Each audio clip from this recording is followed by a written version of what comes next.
Hi everyone! Welcome back to Code with Akash. Let's continue with Python tutorial series, from scratch to advanced. So, in this video, we'll explore an important concept for beginners. How many levels of programming languages are there? There are two main levels of programming languages. 1. Low-level programming language, also known as machine-friendly language. Each line of code is converted into binary, ones and zeros, requires more lines of code to perform tasks, gives more control over hardware. Example languages: C, C++, .NET.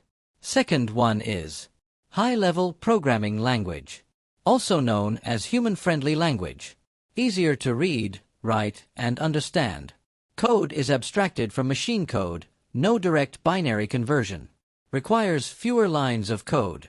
Example languages: Java, Python. So, Python is a high-level language, which makes it simple and powerful for developers. In the next video, we'll explore why Python is considered an object-oriented programming language.